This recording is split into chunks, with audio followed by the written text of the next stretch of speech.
Good morning. Good morning. Glad to be here today. Anybody have an ag background in the room? Raise your hand. We love ag. Married to an ag teacher. Yeah. Married to an ag teacher. All right. That's a real background. We've got a real live current ag teacher in the back. He's going to be a fact checker for me. Okay. And Ben Olivada is chair of my beef committee for how many years, Ben? Too many to count, 20-something years. He'll be a fact checker. I'm really excited to be here. Lisa's right, I'm retiring at the end of this month after 40 years with A&M. I'm looking forward to it. You won't like it. Yeah. Well, maybe you won't go to work. Maybe I can be a winter or a summer Minnesotan or something like that. I grew up in the valley. I spent part of my career in other parts of the state, but I've been down here in Hidalgo County since 1990. So I'm going to share some of the current information about valley agriculture. Production agriculture is what I like to call it. My wife asked me if I was going to talk about the history of agriculture because she saw I was going to be at the museum today. I told her I'm not a historian. So this is kind of current stuff, okay?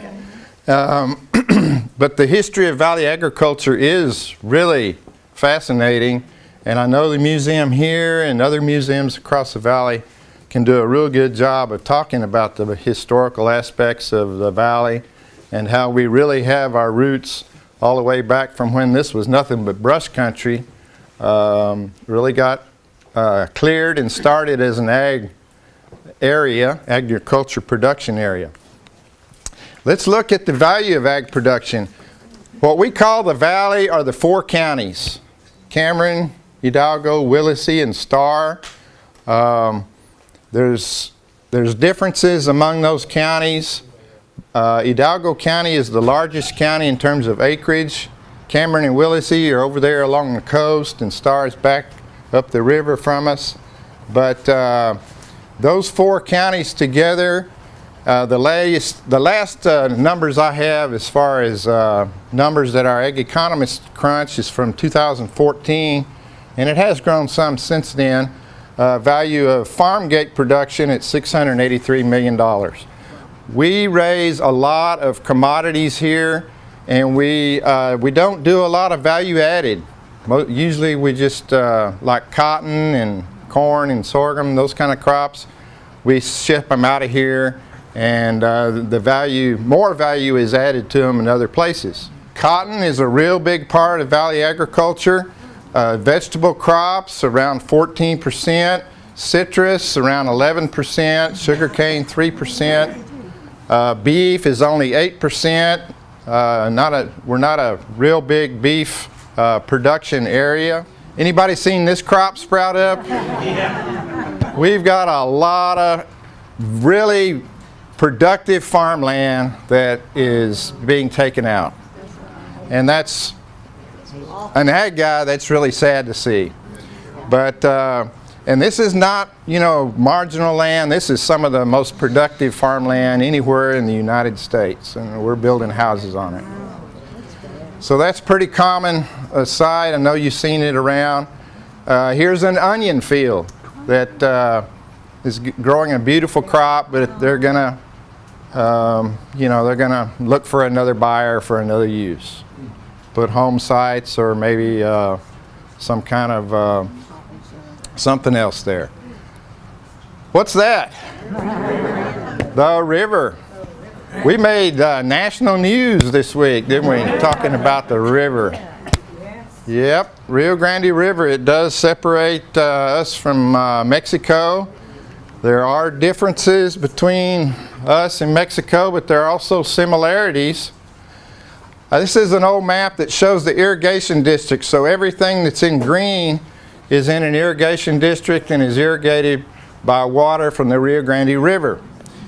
And here's the river along here. It's the very narrow blue. The lighter blue is inside the flood levee. There's a levee that goes all along the river from way around above Penitas and goes all the way to the coast. And that river levee protects the valley from flooding from the Rio Grande River. This river used to flood the valley seasonally. And remember that we call it the valley, but it's not really a valley at all, is it? This is a delta. These irrigation districts are on both sides of the river. You can see there's lots of green on the south side of the river, and there's also a lot of green on the north side of the river.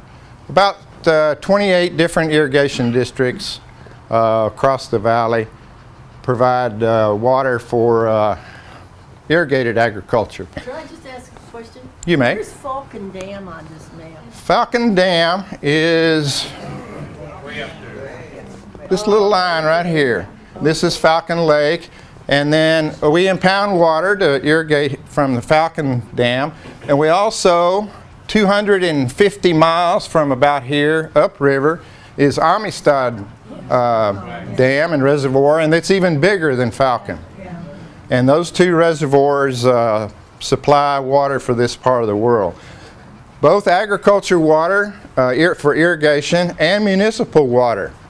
The municipal water that we all drink from the cities that we get our municipal water from piggyback on agriculture water.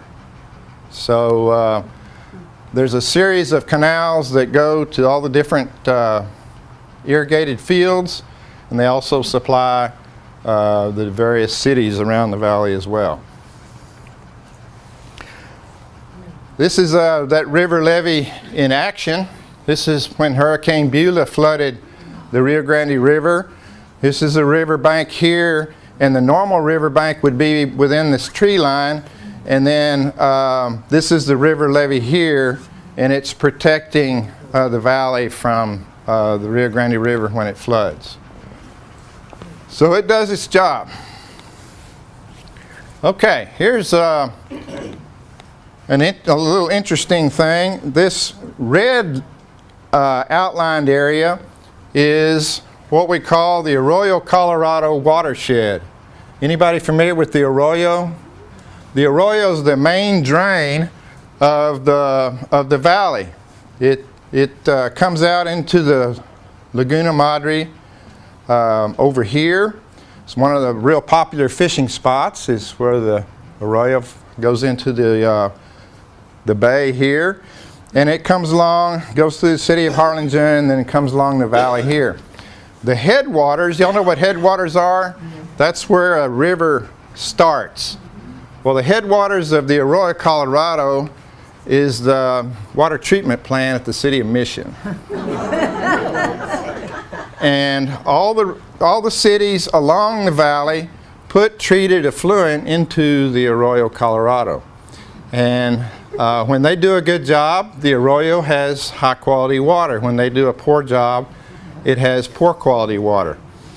And so the Arroyo, Colorado has been declared kind of an impaired water body by EPA, and they're trying to do things to make it cleaner. And one of the things they're trying to do is encourage both homeowners and farmers to not put out any more fertilizer than are needed for the plants that you're going to grow. And that's true of your yard, and it's also true of our ag producers. So we've done projects over the years to encourage both homeowners and ag producers to make sure that when they fertilize, that they're meeting the needs of the plant that they're going to grow, but not put extra fertilizer out that goes with extra water and winds up in the Arroyo. Okay. And I took that picture about 10 years ago, but Donald Trump was down here checking out and doing some PR for the wall. This wall was built in 2008 or so. So all the hoopla about build a wall, G.W. Bush got a jump on him. He built a number of segments in the valley of the wall already. And it's interesting. This is a gap to allow farmers to go through and tend their fields. There are thousands of acres of prime farmland that are south of the wall. And that's really a big issue for farmers who farm along the river because they don't want to be locked out of their land. Okay? But the other issue is we've got so much illegal traffic that some of our landowners, some of our farmers that farm along the river they encounter bad people that bring both drugs and people across the river. Some of my farmers tell me they're so, they've had so many close calls that they are actually afraid to go on their land after dark. And that's really sad because that's highly productive farmland in most cases, and it's south of the river. So the concern that farmers have here in this area is if they put a gate here, which is what Trump wants to do. He wants to put a gate here. He wants to finish these segments because usually this wall will go a mile in this direction and a mile in that direction, and then it stops. And then there'll be gaps where there won't be any fence or wall for a number of miles, and then there'll be another segment. So it's built in segments here in Hidalgo County. And the fear is if they put all the gates in here, do the bad guys come across and inhabit this land that's south of the wall because maybe the Border Patrol is only going to are they going to provide security south of the wall? So those are some of the questions our ag people are wondering about. This is a border fence in Cameron County. This is the river levee. It's up high. And then down below at the foot on regular terrain is this fence, and then they've added some security lighting. Big controversy back when this wall was built between Cameron County and Hidalgo County. Hidalgo County talked the feds into building the segments in Hidalgo County on the top of the levee, and to raise the levee a little bit and make it more secure from flooding, in addition to being a barrier for intrusion of the bad guys. Cameron County said, no, we don't want to do that. We don't want to cooperate with the feds. So the feds came in and they built the wall down here. And so it's a little bit different. But either way, there's a lot of wall segments already in place. Okay, beautiful picture of Santa Gertrudis cattle, right, Ben? Ben's a big Santa Gertrudis breeder back here. This is on irrigated pastures. This is common in the mid-valley, but you get up into where the brush is still king up there, then cattle don't have as much grass, and so you got to have, this is a real high intense operation on irrigated pastures, and then you've got the brush country where it's much different. So we have a lot of beef cattle production in this area. These are some animals at our feedlot. We have a bull gain test, heifer development program that we've been putting on for many years. Some pictures of that program that's been going on for a long time. We're going to get a little bit of everything. We moved from cattle to chickens. This is at our youth livestock show. The judge is judging these youth that have raised these chickens for the livestock show. They raise every kind of animal you can think of, steers and heifers and goats and pigs and lambs, and we have a very diverse livestock show circuit here in the valley. The biggest show here is the Rio Grande Valley Livestock Show in Mercedes in March. Horse projects are something that our kids get into through 4-H and some in the youth organizations. First bale is a big deal down here. Cotton is a big commodity. This was kind of dated 2002, but they have a contest in the valley to see who can raise the first bale of cotton. And this is the first bale that's produced anywhere in the United States. Oh. Yeah. When the contest first got started, it was out of New York or somewhere up there. And they realized real quick they'd always get one here, so the locals brought it down. The Chamber of Commerce in Harlingen hosts the first bale contest, and they they get a prize. The farmer who harvests the first bale gets a prize, and it's always a big deal in the cotton industry. Here's a planter planting one of our row crops in the spring. We'll plant corn starting just about now. We'll be getting our corn planted starting in mid to late January and on through February. And then grain sorghum and cotton get planted in February and March. Crop coming up. This is cotton acreage over years. This is 2017 here. We had 193,000 acres of cotton, and it varies quite a bit. You can see how it goes up and down. Why does it go up and down? No, rain's part of it. Price is the big driver. Price. Is cotton bringing a good price or not? Look here, some of these years where prices were weak, we only planted 60-something thousand acres. Years ago, when I first got in the valley, we were planting 300,000 acres every year. And price of cotton went down. World markets have changed. The cotton industry has really changed a lot. We had about 215,000 acres in 2018, so it's a real big part of the ag economy. What's the big product of cotton now? Do what? What's the big product of cotton? Big product? All of our clothes are probably pretty high.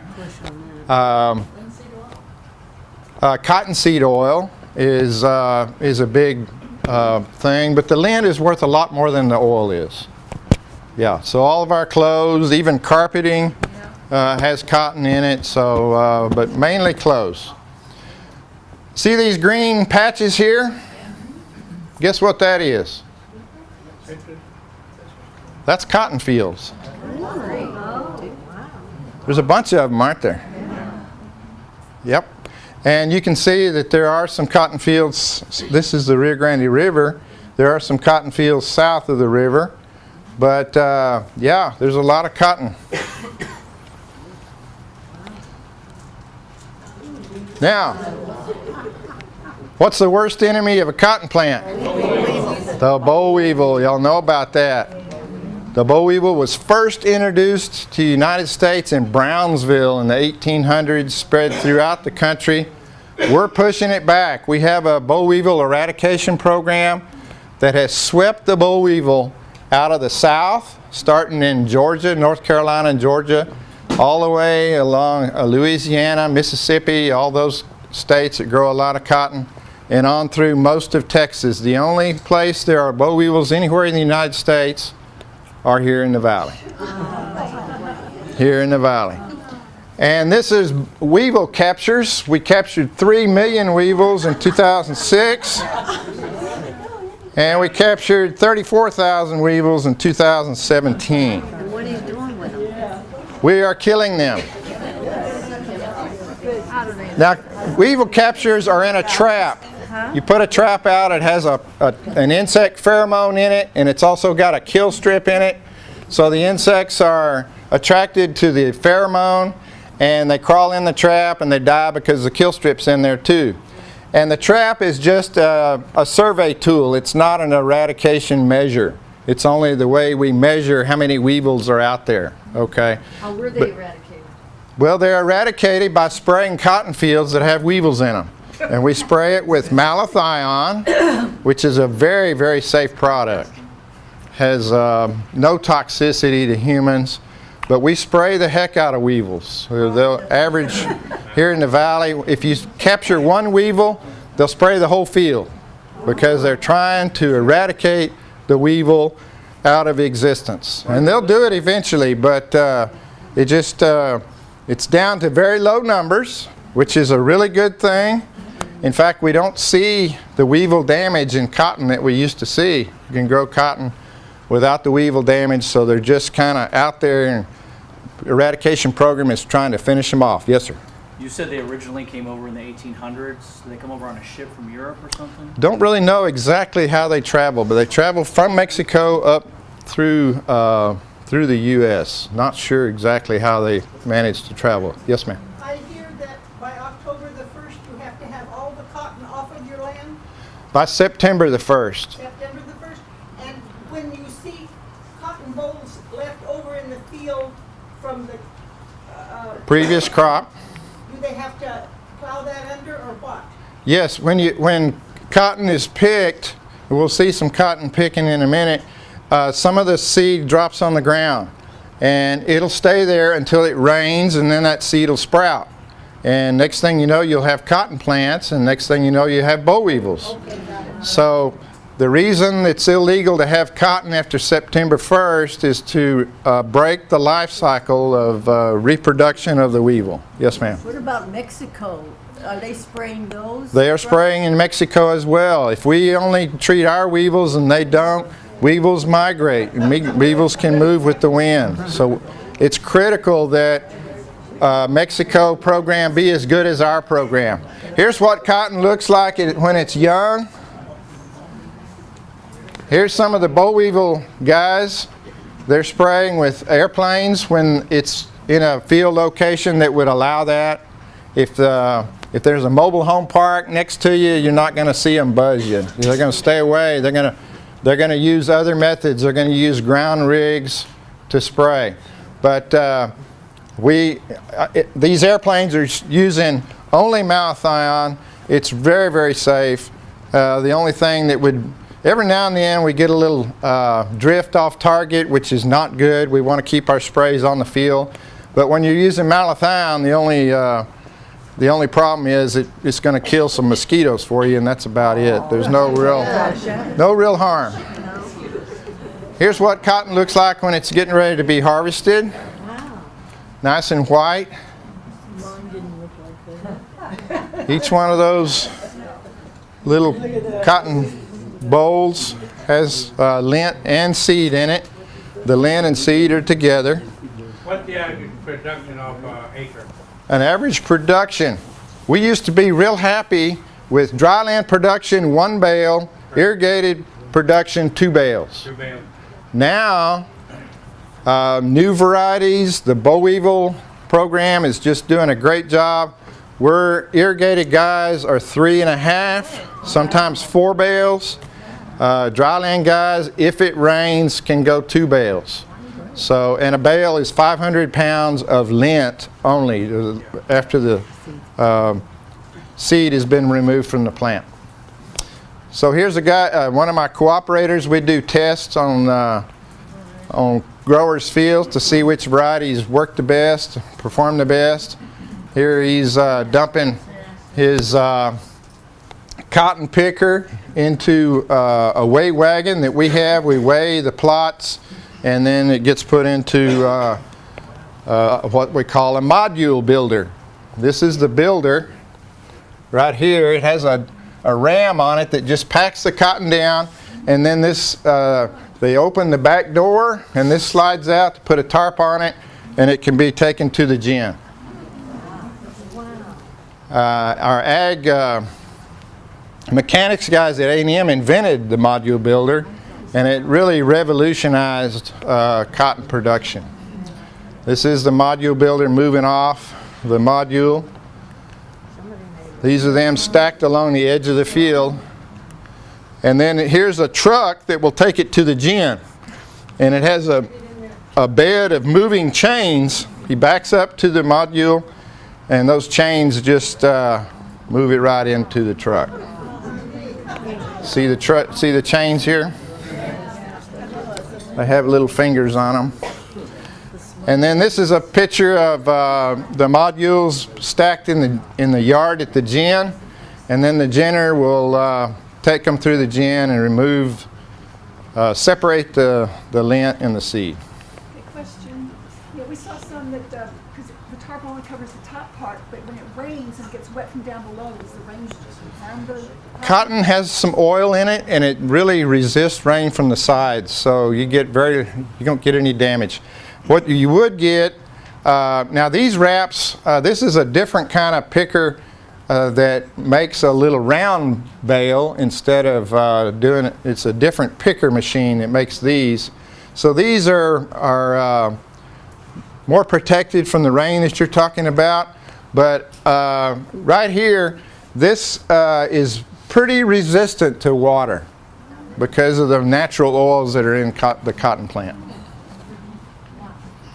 And it's packed so tightly that it's resistant to wind as well. They're very durable, unless we get a hurricane. And the northern Texas coast and Hurricane Harvey, we had a lot of damage because the timing of that storm was when there were a lot of modules still in fields. And we had just millions and millions of dollars of losses. How Okay. many bales in a module? How many bales in a module? That one right there has probably got about 15 bales. Mm-hmm. And these round bales, they weigh about 5,000 pounds apiece. They're heavy. Yeah. They have a wrap on them. And if you're down here in the summertime, this is the kind of sight you'll see along the edges of cotton fields. When you separate the seeds from the cotton, Uh-huh. when it goes, what happens to the seeds? I mean, when it's defoliated, does that mess up? The seed is a seeds for being seed are used to crush for cottonseed oil. That's the vegetable oil that you buy in stores is mostly cottonseed oil. Also corn oil is a popular plant oil. But cottonseed oil is a good oil. It's not a high quality eating oil like peanut oil and some of the newer varieties of oils. But the same module truck can grab these round bales and take them in to a module truck. This, and I've been collecting pictures of old gins. We've got old gins all over the valley. They used to be everywhere. And back in the day, 40s and 50s, even the late 30s, they would have to bring cotton in from the field in trailers, and it really meant that if you were going to grow cotton, you needed to be close to a gin. But the module builder changed all that because they can put it on an 18-wheeler truck and drive for even hundreds of miles, whereas this, you need to be within about 5 miles. So lots of old gins around. Consolidation of gins. Gins have gotten bigger and more efficient, and so a modern gin today is much more efficient than the old small gins. This is grain sorghum coming up. Grain sorghum is our ag commodity that we grow the most acres of year in and year out. Sometimes as high as 100,000 acres of grain sorghum. Makes this head a bronze color, and this is used for animal feed. Most of our grain sorghum goes south into Mexico to feed swine and poultry for Monterrey, Mexico City. They have some of the largest cities in the world down there, and we help feed them. This is. Does a lot of it go to China? Well, we wished it did. China got into the sorghum market a couple of years ago, and they'll load ships out of Corpus Christi to go to China. China loves our sorghum. They make some kind of liquor out of it, and our sorghum guys that go over and try to help sell sorghum to China say it tastes really terrible. But they like it, and they like to feed it to ducks. It makes a duck that performs to their standards better than corn. So they really like our sorghum. They're in and out buyers, China is. And right now, President Trump has got this embargo going with China, trying to rebalance trade issues with China, and it has impacted our exportation of not only sorghum but other crops to China. We have field days, and we talk about which practices are more efficient for growers to utilize. We take them out and show them some of the newer grain sorghum varieties and that kind of thing. This is one of our field days here locally. We also have meetings in auditoriums and that kind of thing where we'll talk about the latest and the greatest. This is the combine that's used to harvest grain sorghum. Cuts off the head and thrashes the seed off the head, and then it puts it in trailers and goes to the grain elevator. Here we're weighing in some test plots to see which varieties do the best. Corn is a super big crop here. Not as big as like it might be in the Midwest. We can't grow the kind of yields that the Midwest can grow. Our temperatures are not quite cool enough at night during critical bloom periods, but we can grow some decent corn.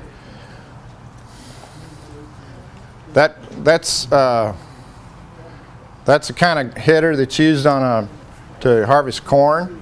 You get just one crop a year? You can grow 2 crops of corn. We can grow 2 crops of just about everything, actually. This is soybeans.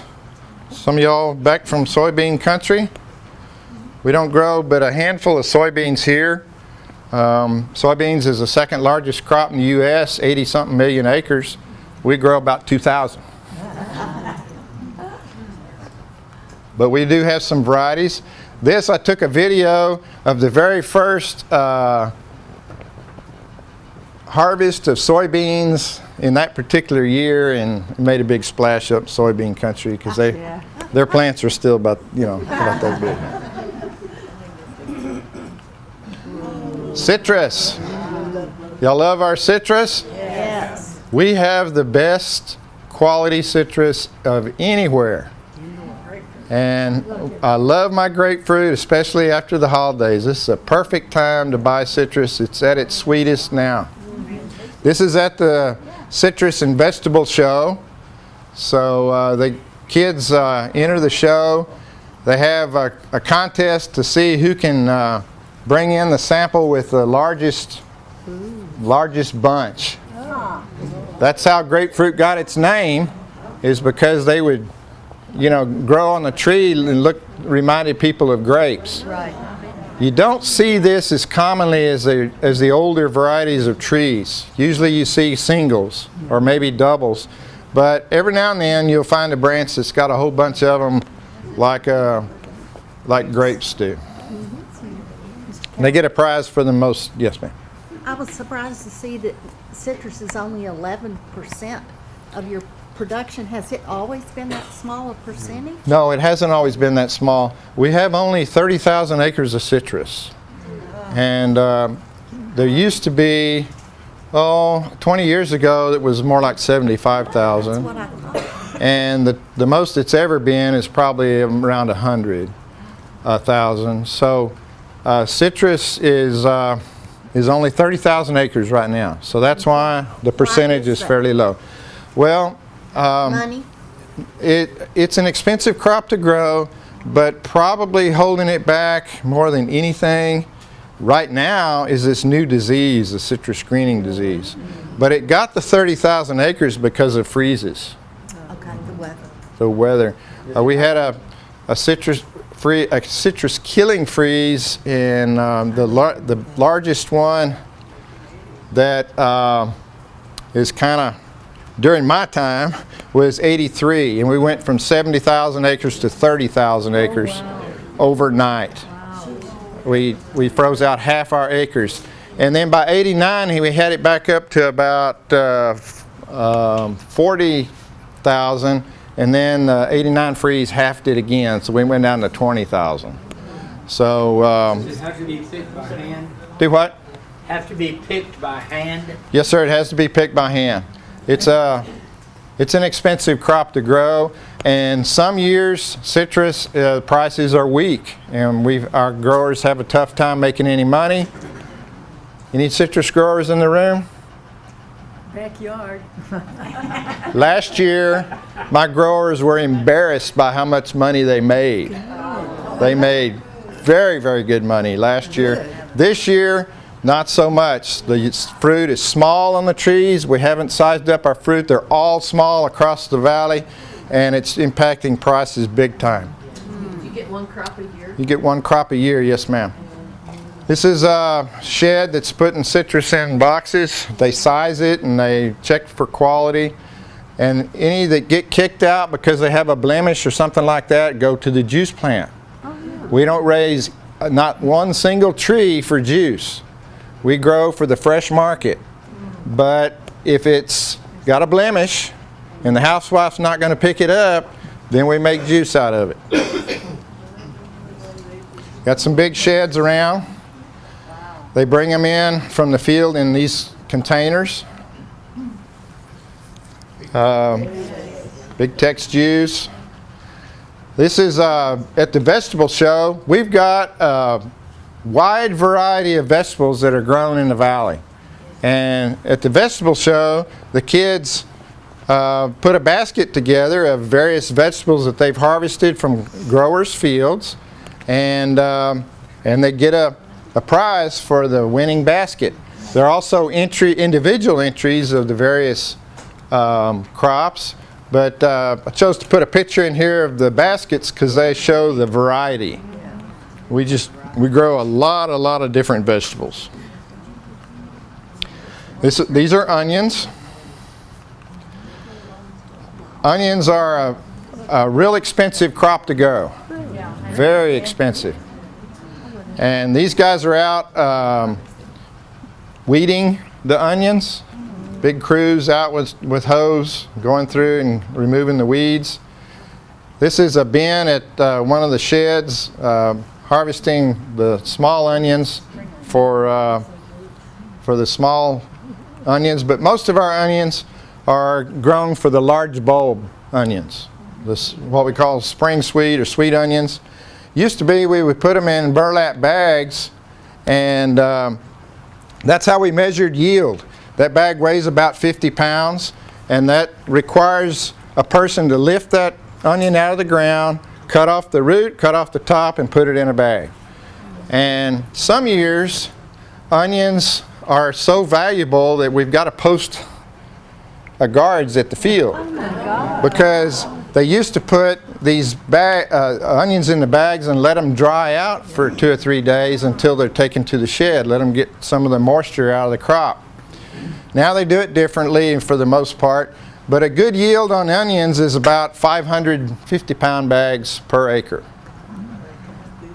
There are other years we don't need the guards. In fact, it would cost more to pay the harvest crew than what they are able to get for the value of the onion, so they plow them under.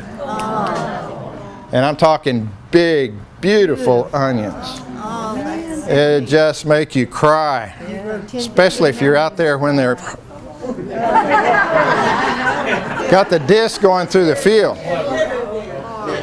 Here's a really good yield. You can tell there's lots of bags out there.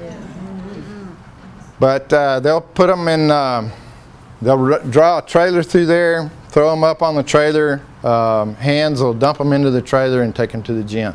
This is the more common thing. We still do see some burlap bags, but more commonly now we see them put in these bins, and they'll take them directly to the field that day or as soon as they can get them out of the field, put them in large rooms stacked, put huge fans in those rooms, and they draw air through there to dry them out. And I'm talking really big fans, really big rooms. Okay, carrots. Yep, we don't grow as many carrots as we used to, but we still grow some. Cabbage. Cabbage is worth a lot of money this season. Our growers have been real happy growing cabbage. How many crops of those do you get a year? We can plant cabbage for several months, and we'll plant it. You know, it's a fairly short 60-day crop, so we'll plant some. A few weeks later, they plant some more acres. A few weeks later, they plant some more. They scatter the plantings so that the crop will be harvested over a long period of time. Here's one of the greens. What is that one, Fernando? Bok choy, maybe. They're boxing it in the field. Sometimes they'll put it in field crates and take it to the shed to box it. Sometimes they box it in the fields. It just depends on the operation. This is spinach being harvested with a machine. Oh, who was that? Oh, man. How'd that get in there? Good times. Gotta have time to go fishing every now and then. Sugarcane, a really big part of our economy. Sugarcane is grown on about 45,000 acres valley-wide. We can harvest 45,000 acres of cotton in a day, across the valley. It takes us 5 months to harvest 45,000 acres of sugarcane because it all has to go through one mill, and so it takes a long time. Here's a fancy machine that plants it. They dump the cane that's cut green. They lay it down. It kind of falls down through this machine into the row, and there's a crew kind of cleaning it up a little bit, kind of straightening these are little, what we call billets of sugarcane. They're about 18 inches long. They'll lay them in the furrow, and then they'll cover it up with soil and irrigate it. And at every node on the cane plant, a new plant will come up. Y'all seen the fires where they're going to harvest sugarcane? It's very much preferred that cane get burned before it gets harvested. They can't burn all the acres because of some of the places where cane is grown. It's an issue. Fire might be a hazard in that particular area. But so much of the leaf is burned in the field, it makes the hauling of that material to the plant much more efficient. Yields on sugarcane. A really good yield on sugarcane is 40 tons per acre. Some of our really, really good growers might ring the bell at 70 tons. Think about how much weight that is. 70 tons per acre. So it takes a lot to get it from the field to the mill. Okay. Here's, let me back up one. The harvester will cut it at the ground level, cut off the top at the top of the plant, and cut it into 18-inch billets. It comes into this machine, goes into this field wagon. Field wagons come over and load it into the truck, and then the truck goes to the sugar mill. So that field wasn't burned? Burnt? Which field? This field was not burned. It's still green. Yeah. That's a sugar mill. They have a really big pit that these trucks get dumped into. Raises it really high up in the air. The driver has to get out. But it's quite an operation to dump a load of sugarcane. And then this is the inside of the mill, one of the control panels. The cane goes through rollers, gets washed out, goes through another series of rollers, gets washed, goes through another series of rollers. There's another series over there. It gets crushed multiple times. They got to get all that goodie out of there. Sweet stuff. A lot of machinery in there. And then at the end, this is the sugar in the warehouse. And they pile it in a really big pile. It's quite large. Where is this sugar mill? Sugar mill is between Santa Rosa and La Villa. Okay, we're going to switch crops. These are potatoes being harvested. We grow potatoes here for the chip market. Frito-Lay buys our potatoes. We make potato chips out of them. And they'll ship potatoes to whatever Frito-Lay plant in the country needs them. They'll plant those in December and harvest them in May. These are watermelons. Hard to see them, but there's harvesters walk along and find the ripe ones and throw them up into the truck and take them out of the field. Here's another field day talking about some issue. This is some of the irrigation method. We call this polypipe. It's laid out and delivered that away. Hay production. We do have some hay production for beef cattle animals primarily. And we grow hay, and sometimes in irrigated pastures like this one, irrigated by the irrigation water from the river. This is a crop that's been around a few years called sesame. You know, the seeds on top of your hamburger buns? Grow sesame. That's sesame there. And this is what sesame looks like when it's dried down and ready to harvest. And the little seed are in these pods, and they'll harvest them with a combine. Does the oil come from the seed? There is oil. You can crush those seed and make oil out of them. Yeah. Or you can use them like on buns. Grapes, we grow some grapes. We only have about 50 acres of grapes, but enough to dabble with. Why is that? Grapes are a very expensive crop to grow, and we don't have any wineries in the valley. The ones we do grow, we ship to wineries in the hill country. This is the black Spanish variety of grape, the dark grape that we grow. We also grow white grape, but two kinds of grapes.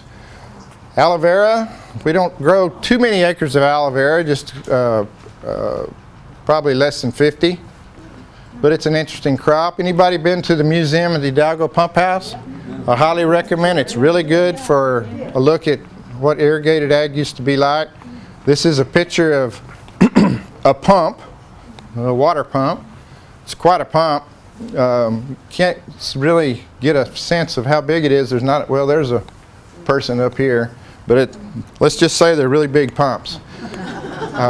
This one is a museum at Hidalgo, but there are some pump houses that are exactly like this that are still in use.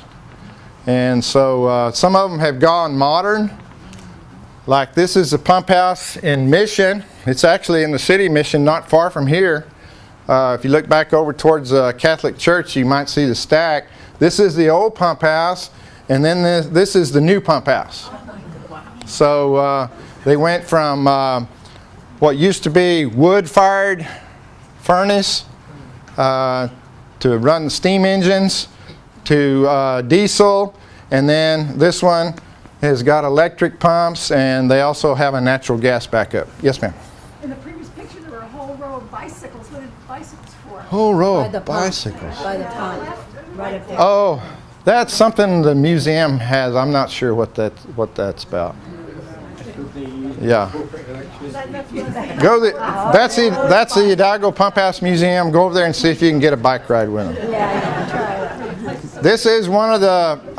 This is Hidalgo #1 pump house, and it's still in use. You can see how big these pumps are. This pump house has 4 of those. Only 3 in the picture. This is the outside of the pump house. This is the Rio Grande River side. It pumps it up about 20 feet, and then it'll go gravity fed for many, many miles north after it's pumped up high. This is a pump house, the new version of pump house in Mercedes. And this is what we used to use, open ditches with what we call siphon tubes. You create a siphon and make a tube go across every row.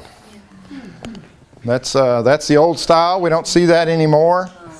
We've pretty much gone to this poly pipe. You can see a pipe feeding the field here. Yeah, that's the new version. You go along and punch a hole in the pipe on every row, and some of them are a high-tech version. You got to slow down that water here and let it go on the other side and stuff like that. Yeah, innovative irrigators we've got. And then we do have some drip irrigation. This what we call lay flat tubing here, and it goes along there. And then these are the irrigated tubes that have emitters in them, and in this particular case they're buried in the row. This is typical for melons. We'll grow this as a windbreak. It'll get up 3 or 4 feet high, And the melons haven't been planted yet, so everything's still, you know, kind of fresh. But they'll plant the melons in the plastic cover, kind of like that. Those are all planted by hand or by machine or a version that can do both. And then you've got that tubing to deal with afterwards. It's kind of a mess. They take it up and recycle it. Sunflowers, we grow quite a bit of sunflowers up in the western part of the valley. And this is supposed to be all dark. We had an issue with pollination one year. It was really sad. These heads were just huge, and we had a pollination issue on a certain variety where we got an expert down here, we're scratching our heads. How come there's a big hole with no seed in the middle? And look at that one. Only the black one seed made a crop, and so that was terrible. Yeah. This is what sunflowers look like when they get close to being ready to harvest. I'm not sure what that's a picture of. Oh, that's garbanzo beans, one of our new crops. They make hummus out of this. Yeah, garbanzos. And we have other critters that like to harvest our crop as well. These are white-winged dove, and they are hauling away sunflowers before the harvest of the sunflowers. This was on my test plot, and the best I could do was take a picture and just Couldn't shoot them? wish I had a shotgun. Cilantro, what a beautiful field. Just gorgeous. And that's it.